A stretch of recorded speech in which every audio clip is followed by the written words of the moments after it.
Hello and welcome to the ChinnyVision Christmas Q&A, the only YouTube channel that decides it's a really good idea to do a Q&A on the beach in December.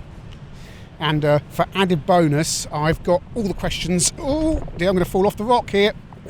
Yeah, this is a really good idea. All the questions for added bonus are on a Scion 5 there that I reviewed the other day, if you can see that. And, hello, I really am on a beach. I'm not making this stuff up on top of a rock, and you'll be able to see all of that hopefully, and hopefully you'll be able to hear me as well. If not, we've got a problem.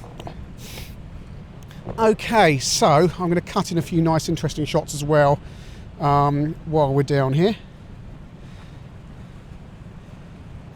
Right, already moved location because the tide is coming in and I was on top of a rock. This was the worst idea I've ever had.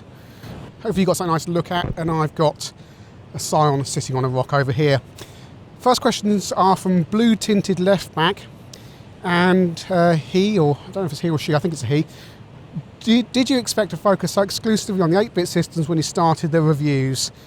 Well, yes, I did. I always wanted to focus on the 8-bits mainly, but I think what surprised me was the demand for the more obscure systems, the MSX, the VIC-20, which is something I hope to cover next year. And they're the most popular videos, to be honest. I wanted to do more Dreamcast stuff, but no one watches it, even the superb Wetrix video, which nobody looked at. So, yeah, I mean, I did really expect to focus mainly on the Spectrum, Commodore and Amstrad. Second question from Blue Tinted Left Back: is there a system you really wished you'd owned when you were younger? Well, that GoPro's getting a bit dicey there. This tide's really coming in. Right, is this system really you wish you'd owned when you were younger? I don't know really. I was quite happy with my Amstrad, and then getting hold of Spectrums and Commodore 64s when they became cheaper, so not really. PC Engine perhaps, but that was pretty unobtainable in terms of getting hold of one easily in the UK unless you lived near certain London shops. That GoPro's going to get wet. I'm going to move it.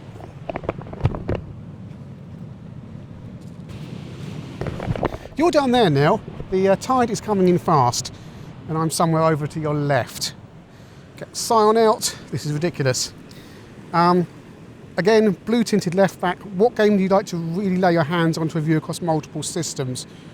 All the versions of R-Type, including the PC Engine version, but I don't have a PC Engine at the moment, would be a good one to do. His final question is Elite or the Electronic Dreams version of Alien, which is the best 8-bit game? Probably Elite.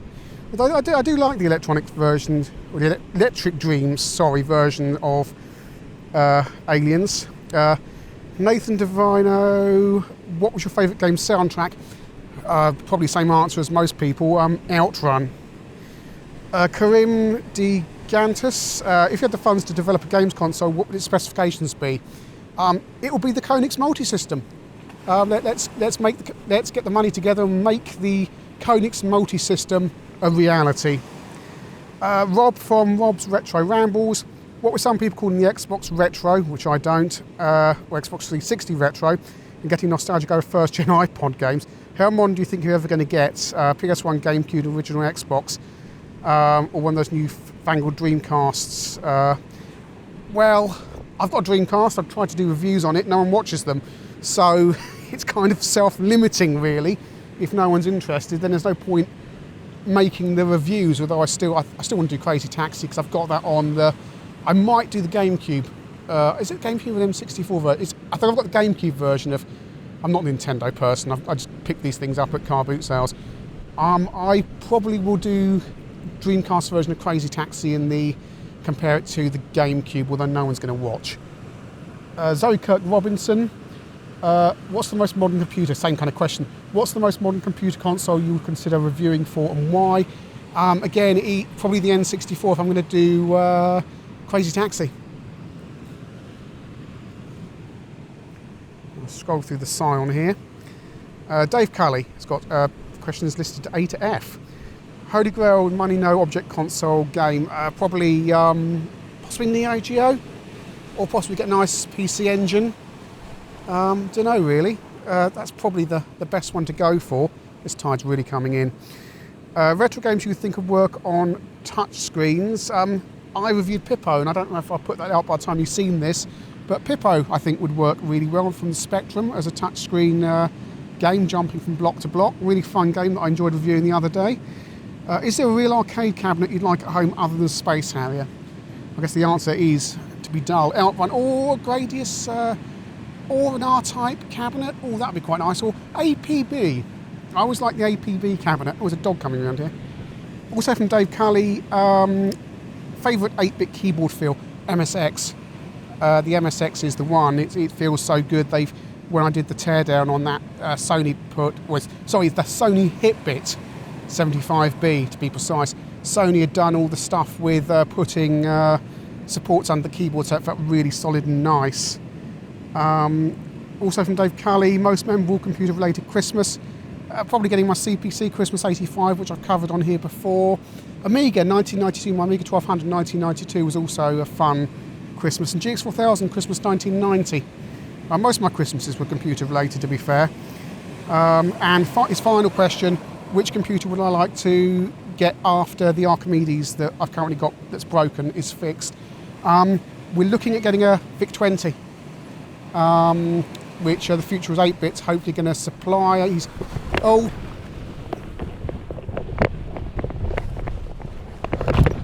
I had to relocate because you saw what happened there. The tide's coming in fast. F is next machine for coverage after the Archimedes is fixed, which I think I was answering before I got so rudely interrupted. And we're going to get a VIC-20. Future is 8-bit is sourcing one, and hopefully going to have that after the Archimedes is sorted. Next question is from the great John Z. Christmas special question. What's the actual scaling solution you're using? And Blogos Pal pretty much asks the same thing. Everything's captured on a Blackmagic capture card. It goes through live a Pioneer DVD recorder which converts everything from RGB to component for capture, because you can't really get RGB capture solutions, so I've got to do it all in component. So yeah, I mean, it's not very exciting, but that deinterlaces and we get it all through at 50 frames a second. It's not much good for games playing, but it's really good for capture. And the tide's still coming in. Yeah, that's my gap over there. I'm going to move again. Yeah, we're moving.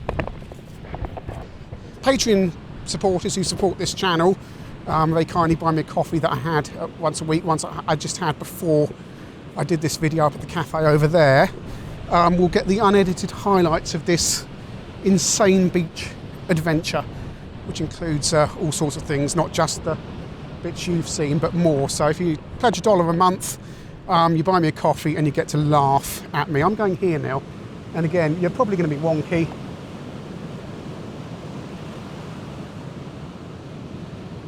Still a nice view, got a nice view there. But I'm far enough away from the sea again, so eek. Right. Get the sign out my pocket. Okay, so yes, that's the scaling solution I use. Why didn't I do this indoors? Because you get to see nice. Look, you get to see nice views of the sea, the rolling waves. There's a surfer over there. You're having a laugh at my stupidity. That's why I'm doing it. Okay, question from Jay Wallace.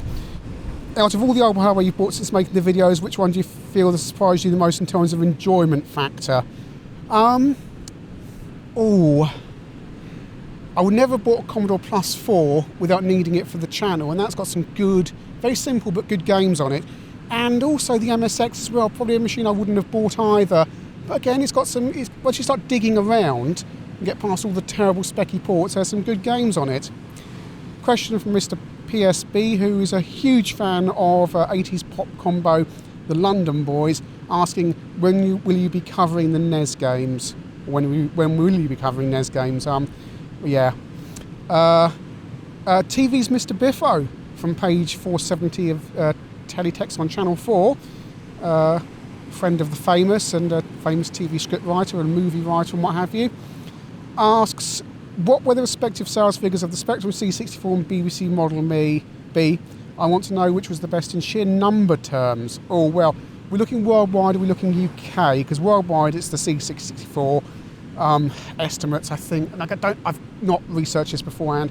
I think the estimates for the C64 are about 15 million, aren't they? They sometimes seem a bit lower, sometimes a bit higher. So about 15 million C64s worldwide. Spectrum, I always contest this because Wikipedia these days seems to say 5 million, and yet in the 90s I was always told 7 million.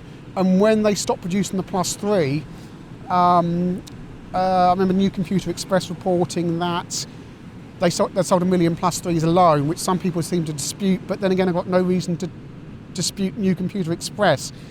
Certainly I always think with the Speccy, if you start to look at what the sales figures for what Amstrad put out and what Sinclair said they'd sold as well, it does seem to be closer than 7 million than 5 million. Amstrad sold a lot of Plus 2s and Plus 3s, and if it really was 5 million, then Amstrad really didn't sell as many as people think. I'm always going to say 7 million, and stuff Wikipedia.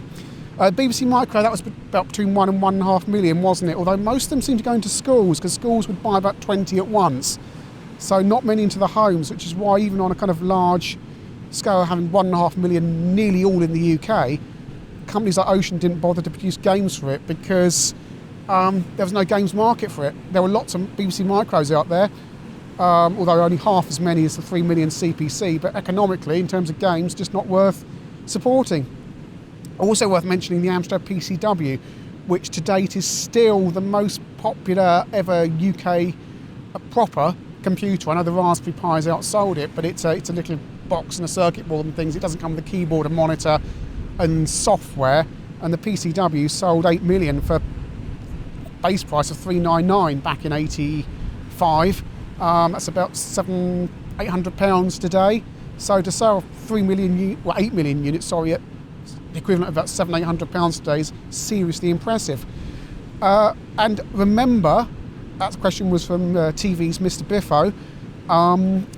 Remember, he's got his found footage Kickstarter that he's successfully completed and raised loads and loads of money. And the found footage Biffo thing Christmas special is now out on YouTube. I will link to it below.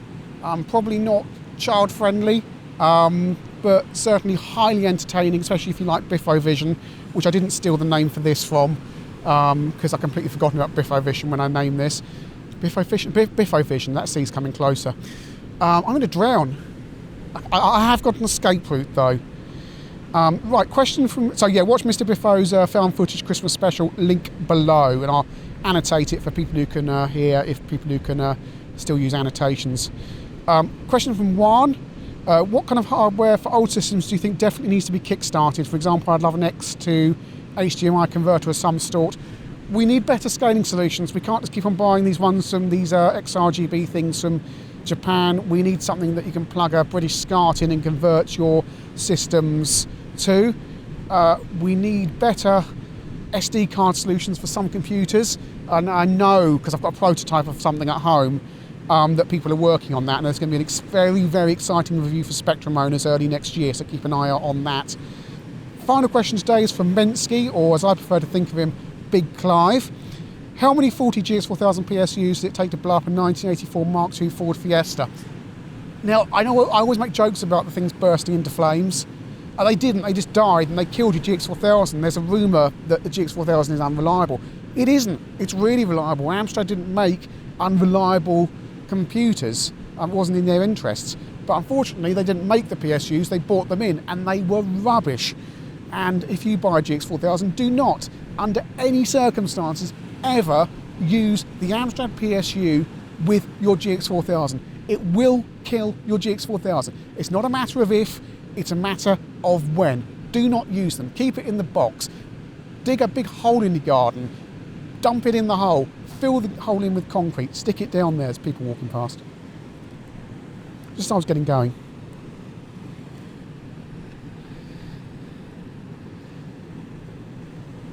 Hello people, do you watch ChinnyVision on YouTube? He's looking at me still. They're still staring at me. Hello. Do you own an MSX?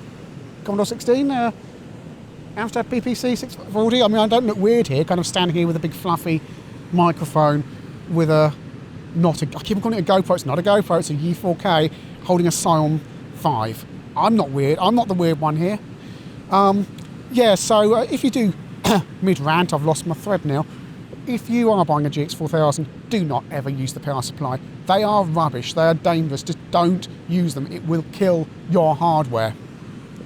So that's all the questions you guys kindly sent in. I'm sorry it was a bit short notice, this was all a bit short notice coming down here. Thank you for watching this year. ChinnyVision has grown immeasurably. I never thought more than about 10 people would watch every video. And now some of the videos are clearing 1,000 in 1 week, which is brilliant. Big thank yous to the Patreon supporters, because you guys, and also the guys who buy the calendars, and there are still a few left. Water coming towards me. There are still a few ChinnyVision calendars left. People who support the channel on Patreon and buy the calendars keep this channel advert free. There's no pre-roll adverts on this channel. There's no pop-ups, nothing like that. And you guys keep the channel advert free and give me funds to A, buy coffee every week, and B, buying hardware like the Archimedes that we're hopefully going to have early next year, that someone, a very kind viewer, is currently hopefully repairing, because the battery had melted and corroded the motherboard quite seriously. And the CRT screens you see as well, I've been doing lately, came with that Archimedes as well. And also the VIC-20 next year as well, hopefully, all being well. So again, you know, the money that comes in from the calendars and Patreon buys me coffee and goes back into the channel. And we've got a great little community here. Always great to see your comments. Thank you for watching. Have a really good Christmas, and ChinnyVision will return in January.